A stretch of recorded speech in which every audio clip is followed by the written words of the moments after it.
Hello दोस्तों, Dhananjay Sharma officials में आपका स्वागत है। आइए हम लोग देखते हैं एसेंचर में आई हुई प्रॉब्लम नंबर 14। तो प्रॉब्लम नंबर 14 का नाम है कैलकुलेट और ये बेहद आसान प्रॉब्लम है। अगर आप चाहें तो मेरे हैकर रैंक यूआरएल जो डिस्क्रिप्शन में दिया हुआ है वहां पे जाकर के प्रॉब्लम को पहले खुद से सॉल्व कर सकते हैं और इससे आपका कॉन्फिडेंस बूस्टअप होगा। और अगर आपको सॉल्व करने में किसी भी तरह की कोई परेशानी हो तो आप मेरे सोल्यूशन के साथ जा सकते हैं। तो आपको पहला तो मैं यही एडवाइस करूंगा कि आप खुद से जाकर के इस प्रॉब्लम को सॉल्व करिए, क्योंकि प्रॉब्लम बेहद ही आसान है, जिसको मुझे लगता है कि मेरे देखने वाले सारे बच्चे इस प्रॉब्लम को जरूर सॉल्व कर पाएंगे अगर जो मेरी वीडियोस देखते होंगे। और तो पहले आपको वहां कोशिश करनी चाहिए। अगर मान लीजिए आप वहां से नहीं कर पा रहे हैं या किसी भी तरह की कोई दिक्कत हो रही है तो आइए मेरे साथ में सोल्यूशन को देखते हैं। ठीक है, तो प्रॉब्लम का नाम है कैलकुलेट। बेहद ही आसान प्रॉब्लम है। क्या करिए प्रॉब्लम कि ये प्रॉब्लम कह रही है कि एक फंक्शन बनाइए जिसका नाम है कैलकुलेट, जो दो आर्गुमेंट लेगा, एक लेगा m को और एक लेगा n को। ठीक है, इसमें तो कोई दिक्कत है नहीं, दो आर्गुमेंट है m और n है। तो कह रहा है कि you are required to calculate the sum of number divisible by 3 and 5, both 3 and 5। याद रखिएगा, यहाँ पे जो मामला फंसता है वो मामला फंसता है 3 और 5 या 3 and 5। तो ये कह रहा है 3 और 5 दोनों से जो डिविजिबल हो। ठीक है, तो हमें क्या करना है, हमें ऐसी प्रॉब्लम को सॉल्व करना है, मतलब हमें ये प्रॉब्लम सॉल्व करना है कि दो नंबर दिया गया है, एक m और n। m is the starting number, n is the ending number. और मतलब m और n के बीच में जितने भी नंबर हैं जो 3 और 5 दोनों से डिविजिबल होते हैं उनका सम करना है। As simple as that. ठीक है, अगर आप इसको टेस्ट केस से समझना चाहें तो आइए टेस्ट केस से समझते हैं। टेस्ट केस कह रहा है कि आपके पास एक स्टार्टिंग वैल्यू m है कितना 12 और n है कितना 50 और आउटपुट कितना है 90। कैसे आया? क्योंकि 12 और 50 के बीच में कौन कौन नंबर होंगे जो डिविजिबल होंगे 3 और 5 से? 15, 30 एंड 45। और इन तीनों को अगर आप जोड़ देंगे तो आप जोड़ने से क्या आ जाएगा, जोड़ने से आपका सम आ जाएगा 90। तो क्वेश्चन बहुत आसान है। अगर आप इसको सिंपल, इसको आप सूडो कोड के फॉर्म में समझना चाहें तो एक वेरिएबल आप क्या लेंगे, मतलब मैंने अगर सूडो कोड के फॉर्म में कहूं तो सिंपल आप रीड कर लेंगे किसको, आपने थोड़ा सा डार्क लाइट ले लूं मैं यहां से, ये आप रीड कर लेंगे किसको, m को, रीड कर लेंगे किसको, n को, और लूप एक वेरिएबल ले लीजिए सम इज इक्वल टू 0 और लूप चलाइए कहां से कहां तक, लूप चलाइए 1 m से लेके i लेस देन कहां तक, n तक, i प्लस प्लस। ठीक है, और आपने कहा कि जो भी नंबर 3 and 5 से डिविजिबल है तो यहाँ पे क्या करना पड़ेगा, if i mod 3 is equal to 0 and i mod 5 is equal to 0 तो sum is equal to sum plus i। बिल्कुल सिंपल हो गया है ना। बस इसकी लॉजिक है। अगर इसको आप ड्राई रन करके देखना चाहते हैं तो इसको ड्राई रन भी करके देखा जा सकता है। इसको ड्राई रन करके अगर मैं आपको दिखाऊं तो कैसे दिखा सकता हूं, आइए इसको मैं थोड़ा सा नीचे लाना पड़ेगा, इसका मैं ड्राई रन भी आपको दिखाता हूं। ठीक, यहाँ से आप आ गए, ये थोड़ी सी जगह चाहिए हमको नहीं ड्राई रन के लिए, ये आ गए यहाँ पे।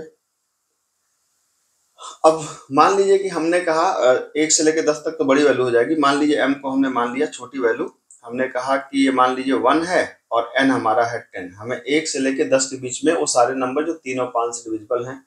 तो लूप जो चल रही है वो i है, ai है और यहाँ पे आपका सम है।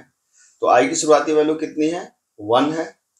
क्या 1 3 और 5 से डिविजिबल है? ना 3 से ना 5 से, तो सम क्या रहेगा, 0 ही रहेगा। 2 नहीं डिविजिबल है, 0 ही रहेगा। 3 से तो डिविजिबल है लेकिन 5 से डिविजिबल नहीं है तो 0 ही रहेगा।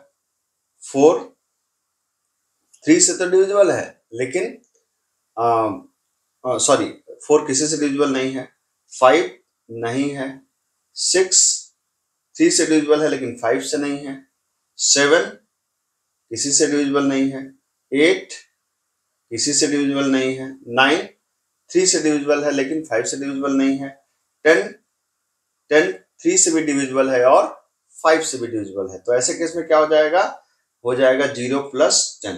तो अगर हम 1 से 10 के बीच में चलें तो सिर्फ रिजल्ट आएगा 10। अगर हम इसको और बढ़ा लेते हैं तो फिर उसी तरीके से आगे बढ़ता जाएगा, मतलब ये 3 और 5 दोनों से डिवाइड कर करके देखेगा, जब दोनों से डिवाइड होगा तभी उसको ऐड करेगा। ठीक है, अब इसके अगर आप सोल्यूशन को देखना चाहते हैं तो आइए इसके सोल्यूशन को भी देख लिया जाए। बेहद आसान सोल्यूशन है। ठीक, तो इसके सोल्यूशन को देखने के लिए आइए देखते हैं। पहले सी प्लस प्लस में देखेंगे, फिर पाइथन में देखेंगे। तो आपने इसको कहा कि यहाँ पर सी प्लस प्लस 14 मैंने ले लिया और यहाँ पे हम लोग स्टार्ट करते हैं इसके सोल्यूशन को लिखना। चलिए, तो हमने लिया एक वेरिएबल m और एक वेरिएबल लिया n। ठीक है, पहले हमने रीड कर लिया m को और फिर रीड कर लिया हमने किसको, n को। और कैलकुलेट नाम का फंक्शन बनाना था, कैलकुलेट फंक्शन के अंदर m पास कर दिया, n पास कर दिया, और जो भी रिटर्न करे हमने कहा भैया उसको प्रिंट करा दो, काम खत्म हो गया। ठीक है, ये हो गया आपका। अब आपको क्या करना है, कैलकुलेट फंक्शन को डिफाइन करना है। int आपने कहा कैलकुलेट, ठीक है, तो int m कामा int n, और आपको क्या कर देना है, एक वेरिएबल लेना है सम नाम, सम इक्वल टू 0, एक i लेना है। ठीक है, और लूप चला देना है i इक्वल टू कहाँ से, m से, i lesser equal than n तक i प्लस प्लस, और क्या हो जाएगा, सम इक्वल टू, नहीं कंडीशन लगाना पड़ेगा, यदि i को 3 से डिवाइड करने पे 0 आ रहा हो और i को 5 से भी डिवाइड करने पे 0 आ रहा हो, तो यही हमारा रिजल्ट हो जाएगा। मतलब इसको आप कह सकते हैं sum equal to sum plus i, और फाइनली जो रिजल्ट होगा उसको आप कह सकते हैं रिटर्न सम। बस दैट इट। तो आप देख सकते हैं सी प्लस प्लस का कितना आसान सोल्यूशन है। अगर मैं इसको रन करा दूं तो मेरे ख्याल से रन हो जाना चाहिए, कोई दिक्कत नहीं आनी चाहिए।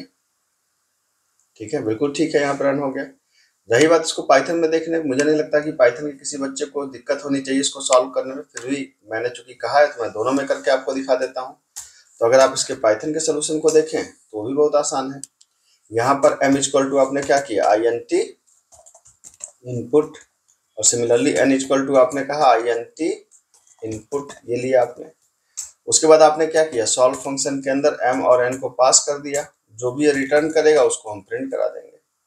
ठीक है, अब यहाँ पर आप सॉल्व फंक्शन को डिफाइन कर दीजिए। आपका ये डेफ सॉल्व फंक्शन को डिफाइन कर दिया, यहाँ पे m और n को आर्गुमेंट ले लिया, एक सम इक्वल टू 0 वेरिएबल लिया और लूप चला दिया कि for i in range m से लेके n तक, तो n के लिए n+1 करना पड़ता है। यदि i को 3 से डिवाइड करने पर रिमाइंडर 0 आता है और i को 5 से डिवाइड करने पर रिमाइंडर 0 आता है, तो sum equal to sum plus क्या हो जाएगा, i हो जाएगा, और इसी को अल्टीमेटली जाकर के हम क्या कर देंगे, रिटर्न कर देंगे। आप देख सकते हैं पाइथन का सोल्यूशन बेहद आसान सोल्यूशन, आप देख लीजिए इसको भी।